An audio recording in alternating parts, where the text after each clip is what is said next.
नमस्कार, ओम शांति। बहुत बहुत स्वागत और अभिनंदन आप सभी का आज 7 सितंबर 2025 की मुरली चर्चा में।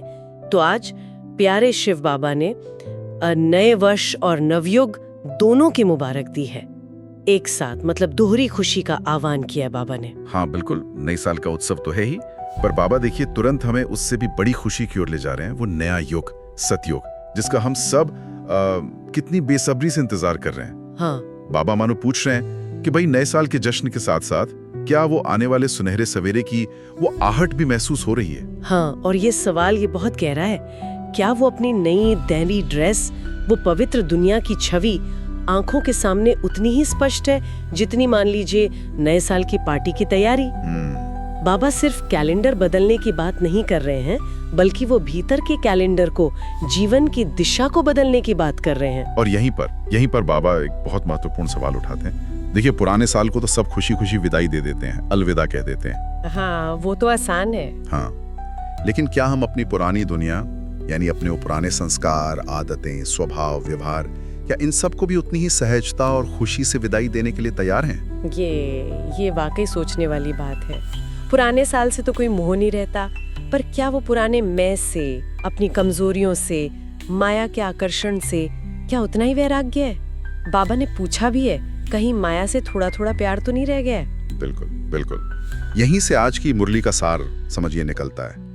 बाबा आज हमें इसी पुरानेपन से, इससे मुक्त कराना चाहते हैं। वो जानना चाहते हैं कि क्या हमारे अंदर वो हिम्मत है, वो दृढ़ संकल्प की शक्ति कि आज इसी क्षण पुराने को पूरी तरह विदाई देकर नए दैवी जीवन को, नए संस्कारों को सच्चे दिल से अपना सके। क्या ये हिम्मत है? बाबा ने जब हिम्मत वालों से हाथ उठाने को कहा भी, तो उन्हें खुशी भी हुई कि हाँ, बच्चे हिम्मत वाले तो हैं। लेकिन साथ ही बाबा जानते भी हैं कि हम कभी कभी थोड़ी चतुराई से भी जवाब दे देते हैं। क्योंकि हमें एक भरोसा है। हाँ, वो अटल भरोसा कि हमारी एक कदम की हिम्मत पर बाप की 1000 कदम की मदद वो मिलनी ही है। ये हमारा अधिकार है। हाँ, हम अधिकारी हैं, बाबा की मदद के हम हकदार हैं। लेकिन यहीं पर माया अपना खेल खेलती है। वो इसी हिम्मत की नींव को, उसको हिलाने की कोशिश करती है। कैसे? वो व्यर्थ संकल्पों के रूप में आती है ना? हाँ बिल्कुल। जैसे मन में आता है, पता नहीं होगा या नहीं। हाँ, अरे कोशिश तो कर रहे हैं, पर शायद मुझसे नहीं हो पाएगा। ये सब क्या करते हैं? ये हमारी हिम्मत को धीरे धीरे कमजोर कर देते हैं। अच्छा, इसीलिए बाबा कहते हैं ना, ये तो, परंतु, किंतु, ये वाले संकल्प नहीं। जब सर्वशक्तिमान बाप हमारे साथ है, हमारा मददगार है, तो मन में दुविधा या संशय वो तो आ ही नहीं सकता। संकल्प होना चाहिए, करना ही है बस। तो इस नए साल में, इस नए संकल्प के साथ बाबा किस खास नवीनता की उम्मीद कर रहे हैं हमसे?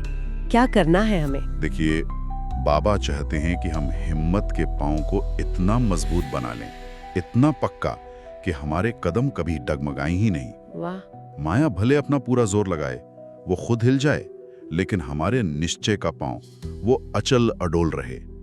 ऐसा नहीं कि कभी हिम्मत में है और कभी ढीले पड़ गए। और ये मजबूती, ये कहाँ से आएगी? क्या ये हमारे रोजमर्रा के जीवन से, हमारे स्वमान से, उससे जुड़ी है? बिल्कुल। बाबा हमें हमारा असली परिचय, हमारा ऑक्यूपेशन याद दिला रहे हैं। हम कौन हैं? विश्व कल्याणी, विश्व कल्याणी आत्माएं, विश्व परिवर्तक।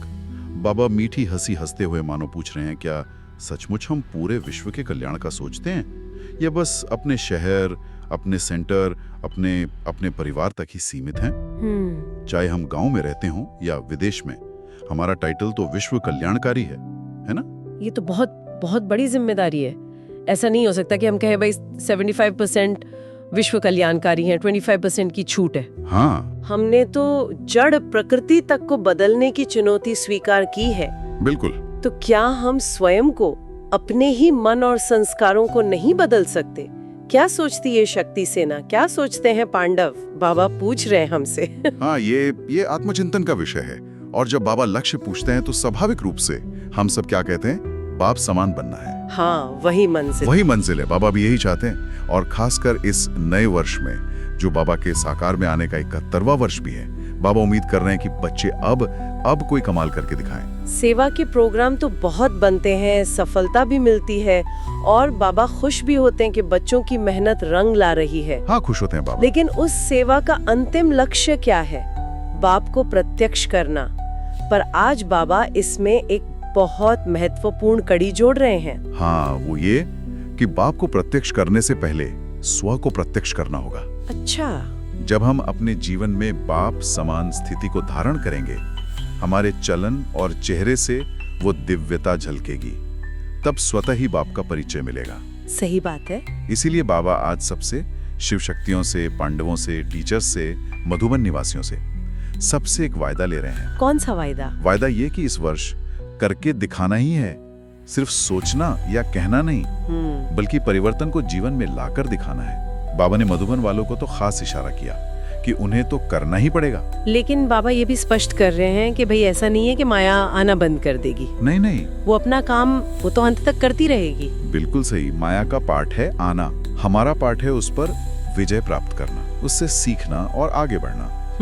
इसलिए बाबा कहते हैं कि अब ये बहाने बनाना, ये बंद करना होगा कि हम तो नहीं चाहते थे पर माया आ गई, या बस हो जाता है। हाँ, ये बहुत कॉमन है, हो जाता है। हाँ, ये शब्द ये ब्राह्मण जीवन की डिक्शनरी में नहीं होने चाहिए। बाबा चाहते हैं कि जब रात को 12 बजे नए साल का घंटा बजे, तो साथ साथ माया के इन बहानों की भी विदाई का घंटा बज जाए। वाह। तो बाबा मुख्य रूप से किन कमजोरियों पर हमारा ध्यान खींच रहे हैं जिन्हें हमें खास विदाई देनी है इस साल? बाबा ने 2 मुख्य कमियों की ओर इशारा किया है। पहली है परिवर्तन शक्ति की कमी। अच्छा। हम प्लान बहुत अच्छे बनाते हैं, लिस्ट बनाते हैं, सोचते हैं कि अब से ऐसा करेंगे, वैसा करेंगे। बाबा भी सुनकर खुश होते हैं, लेकिन जब करने का समय आता है तो पूरी तरह से परिवर्तन ला नहीं पाते, अधूरा रह जाता है। हाँ, कुछ बदलता है, कुछ वैसे ही रह जाता है। और दूसरी कमी? दूसरी कमी है दृढ़ता की कमी। दृढ़ता की? संकल्प बहुत अच्छे करते हैं, जोश में वायदे भी कर लेते हैं, बाबा को पत्र लिखते हैं, कार्ड भेजते हैं। बाबा कहते हैं मैंने सब देखे हैं, दिल की आवाज मुझ तक पहुंची है, लेकिन उस संकल्प पर, उस वायदे पर दृढ़ रहने में कमी आ जाती है। इसका कारण क्या हो सकता है? हम दृढ़ क्यों नहीं रह पाते कभी कभी? बाबा इसके पीछे 2 मुख्य कारण बताते हैं। एक तो अलबेलापन, थोड़ी सी लापरवाही, चलता है वाला एटीट्यूड। हाँ, कैजुअल हो जाते हैं। हाँ, और दूसरा दूसरों को देखना, वो भी तो कर रहे हैं, सब कर रहे हैं तो हम भी कर लेंगे, हो जाएगा धीरे धीरे। ये संकल्प दृढ़ता को कमजोर कर देते हैं। इसीलिए बाबा इस वर्ष एक शब्द को उसको सदा के लिए विदाई देने को कह रहे हैं, और वो शब्द इतना आम है कि हम शायद ध्यान भी नहीं देते। हाँ बिल्कुल, वो शब्द है कारण। कारण? हाँ, रीजन या एक्सक्यूज। बाबा कह रहे हैं कारण शब्द को अपनी डिक्शनरी से निकाल दो। वाह। कारण खत्म, निवारण स्वरूप बनो। समस्या खत्म, समाधान स्वरूप बनो। चाहे वो कारण अपनी किसी कमी का हो, किसी साथी के व्यवहार का हो, संगठन की किसी बात का हो, या किसी बाहरी परिस्थिति का हो। ब्राह्मण जीवन में कारण और समस्या की जगह निवारण और समाधान शब्द होने चाहिए। ये तो बहुत शक्तिशाली परिवर्तन होगा। कारण बताना बंद करके हल निकालने वाला बन जाना।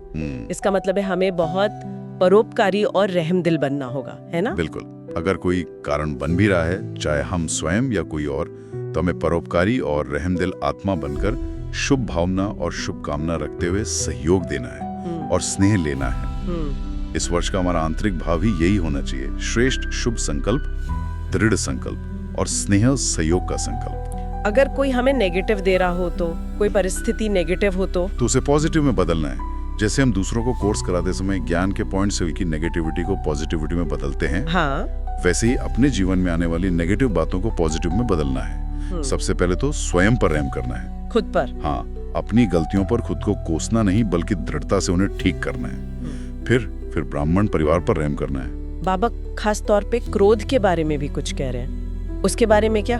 हाँ, बाबा बताते हैं कि क्रोध की या उसके बाल बच्चों की रिपोर्ट ज्यादा आती है। बाल बच्चों की मतलब? हाँ, क्रोध के बाल बच्चे यानी रोब दिखाना, किसी बात का झूठा नशा होना, चाहे अपनी बुद्धि का, पद का या सेवा के किसी विशेष कार्य का। बाबा ने मजाक में कहा भी कि जैसे घर में बच्चों से ज्यादा पोते पोतियों से प्यार होता है, हाँ हाँ, वैसे ही कई लोग क्रोध बाप से ज्यादा उसके बच्चों, रोब, नशा से प्यार दिखाते हैं। अरे, ये तो बहुत बहुत सूक्ष्म बात है। तो इसका समाधान क्या है फिर? समाधान है दयालु और कृपालु बनना। बाबा कहते हैं जैसे नए साल पर सबका मुंह मीठा कराते हो, हाँ, वैसे सारा साल अपने व्यवहार से, अपनी बातों से कड़वापन नहीं दिखाना। चेहरा सदा सदा रूहानियत के स्नेह और मुस्कान वाला हो। और ये कड़वापन या क्रोध ये आता क्यों है? बाबा ने इसका मूल कारण क्या बताया? बाबा इसे सीधा दृढ़ता की कमी से जोड़ते हैं। अच्छा, दृढ़ता की कमी से। हाँ, जब हम अपने संकल्प पर, अपने स्वमान पर दृढ़ नहीं रह पाते तो परिस्थितियां हमें हिला देती हैं और प्रतिक्रिया में क्रोध या चिड़चिड़ाहट आ जाती है। कई बच्चे बाबा से रू रिहान में दिल की बात कहते भी हैं कि बाबा चाहते नहीं है पर क्रोध आ जाता है। हाँ, ये होता है। तो मतलब दृढ़ता ही कुंजी है, चाबी है। बिल्कुल, बाबा दृढ़ता के महत्व पर बहुत जोर दे रहे हैं। लौकिक दुनिया वाले भी कहते हैं वचन न जाए भले प्राण चले जाएं।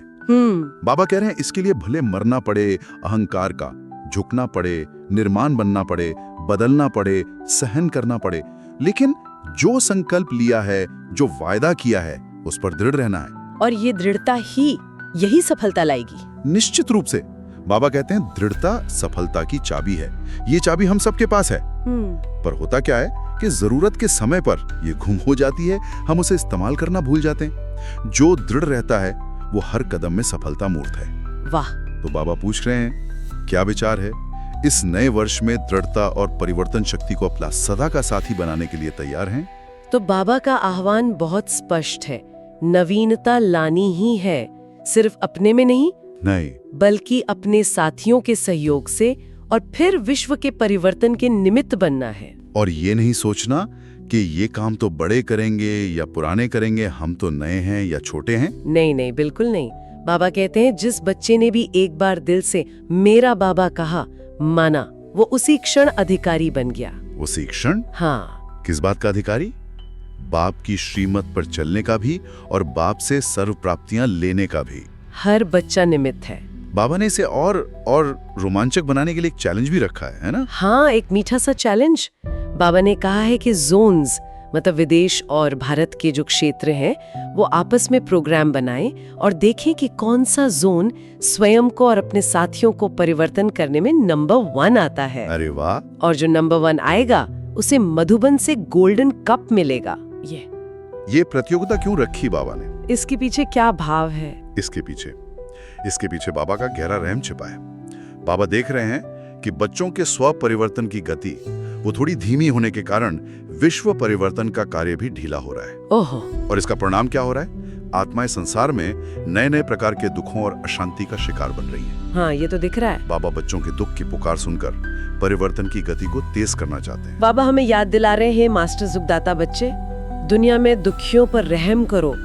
भक्त भी भक्ति कर करके थक गए, पुकार रहे हैं। हाँ। उनकी भक्ति की थकान मिटाओ, उन्हें मुक्ति, जीवन मुक्ति का रास्ता दिखाओ। बाबा पूछते हैं क्या हमें उन आत्माओं पर रहम आता है, या हम अपनी ही सेवा, अपनी दिनचर्या में इतने व्यस्त हो गए हैं? और ये जिम्मेदारी ये सिर्फ निमित्त बने हुए बड़े भाई बहनों की नहीं है। नहीं, हर वो आत्मा जिसने बाबा को पहचाना है, माना है, वो निमित्त है। हर एक। बाबा कहते हैं नए वर्ष पर जैसे लौकिक में गिफ्ट देते हैं, हाँ, वैसे इस ब्राह्मण परिवार में हर आत्मा को अपने दिल के सच्चे स्नेह और सहयोग की गिफ्ट दो। पर क्या हमारे पास गिफ्ट्स देने के लिए स्टॉक है? बाबा ये भी पूछ रहे हैं। हाँ, बाबा पूछ रहे हैं स्नेह का स्टॉक है, हाँ, सहयोग देने की शक्ति का स्टॉक है, हाँ, आत्माओं को मुक्ति दिलाने की शक्ति का स्टॉक है। अगर स्टॉक भरपूर है तो दाता बनो, फ्राकदिल बनो, हाँ, जमा करके मत रखो। हाँ, बाबा ने पूछा हाथ उठाओ जिसके पास बहुत स्टॉक है। हाँ, पहली लाइन वालों के पास स्टॉक कम है क्या? हाँ, है तो दो ना। हाँ। मधुबन वाले तो खास दाता बने, वहाँ तो चारों और प्राप्तियों का स्टॉक भरा है, बस देते जाओ। इन सब संकल्पों को मजबूत करने के लिए बाबा ने अंत में एक अभ्यास भी कराया। हाँ, बहुत शक्तिशाली अभ्यास। मन के मालिक बनकर 1 सेकंड में मन को एकाग्र करने का अभ्यास। 1 सेकंड में? हाँ, ऑर्डर करो मन स्वीट होम पहुंचो 1 सेकंड में। फिर ऑर्डर करो मन अपने राज्य स्वर्ग में पहुंचो 1 सेकंड में। बाबा पूछ रहे हैं क्या मन आपका ऑर्डर मानता है या हलचल करता है, समय लगाता है? इसका क्या महत्व है? ये क्यों जरूरी है? अगर मालिक योग्य है, शक्तिवान है तो सेवक मानेगा ही। हाँ, ये अभ्यास दिन में बार बार करने का टेंशन रखना है। मन की एकाग्रता वो स्वयं को भी पावरफुल बनाती है और हमारे चारों ओर के वायुमंडल को भी शक्तिशाली बनाती है। यही एकाग्रता दृढ़ता का आधार बनती है। अंत में बाबा ने चारों ओर के सभी बच्चों को, जो स्नेही हैं, सहयोगी हैं, विजयी हैं, परिवर्तन शक्ति वाले हैं, समाधान स्वरूप है, और स्वयं को प्रत्यक्ष कर बाप को प्रत्यक्ष करने वाले हैं। ऐसे श्रेष्ठ बच्चों को बहुत दिल से, बहुत प्यार से याद, प्यार और दुआएं भेजी। हाँ, और साथ में हम सिलताज बच्चों को नमस्ते भी कहा। आज का वरदान भी वो भी इसी थीम को पुष्ट करता है। मुरलीधर की मुरली से प्रीत रखने वाले सदा शक्तिशाली आत्मा भाव। वाह, कितना सीधा और गहरा कनेक्शन है। जिनका पढ़ाई यानी मुरली से सच्चा प्यार है, उन्हें शक्तिशाली भव का वरदान बाबा से स्वतः ही मिल जाता है अपने आप। हाँ, कोई विघ्न उनके सामने ठहर नहीं सकता। मुरलीधर बाप से प्रीत का अर्थ ही है उनकी मुरली से प्रीत। और अगर लगन सच्ची हो तो फिर समय नहीं है या थके हुए हैं, ये बहाने नहीं चलते। पढ़ाई और ईश्वरीय परिवार का प्यार ही हमारे लिए एक मजबूत किला बन जाता है, जिसमें हम सदा सेफ रहते हैं। और स्लोगन भी बहुत बहुत प्रैक्टिकल है। हर परिस्थिति में स्वयं को मोल्ड कर लो तो रियल गोल्ड बन जाएंगे। बिल्कुल, परिस्थितियों से टकराने के बजाय ज्ञान की समझ से खुद को एडजस्ट करना, ढाल लेना, यही असली सोना बनना है। अव्यक्त इशारे भी थे, जैसे योग की अग्नि को तेज करके ज्वाला रूप बनाना है। हाँ। और योग में बैठते समय समाने की शक्ति का प्रयोग करना है, यहाँ तक कि सेवा के संकल्प भी समा जाए। फुल स्टॉप लगाने की शक्ति इतनी तेज हो कि 1 सेकंड में ब्रेक लगे, ढीली ब्रेक नहीं। हाँ, बाबा ने कहा अगर मन को रोकने में 1 सेकंड से ज्यादा समय लगता है तो समझना चाहिए कि समाने की शक्ति अभी कमजोर है। इस पर ध्यान देना है। तो आज की ये गहरी चर्चा ये बाबा के उस शक्तिशाली आह्वान के चारों ओर घूमती रही, जो दृढ़ता, परिवर्तन और स्वयं को प्रत्यक्ष करने के लिए था। ये केवल एक और नए साल का स्वागत नहीं है, नहीं, बल्कि ये भीतर और बाहर दोनों तरफ से एक नए युग के निर्माण में सक्रिय भागीदार बनने का निमंत्रण है, एक संकल्प है। और एक विचार जो बाबा हमारे मन में छोड़ गए हैं, वो सचमुच बहुत गहरा है और आत्ममंथन के लिए प्रेरित करता है। क्या हम वास्तव में इस वर्ष अपनी आंतरिक डिक्शनरी से वो कारण शब्द को मिटा सकते हैं? क्या ये संभव है कि जीवन के हर मोड़ पर, हर परिस्थिति में समस्या की जगह हमारे मन में स्वतः ही निवारण और समाधान का भाव उभर आए? अगर ऐसा हो जाए तो सोचिए हमारी अपनी दुनिया और हमारे आसपास की दुनिया कितनी बदल सकती है। हाँ, इस पर विचार जरूर कीजिएगा। ओम शांति। ओम शांति।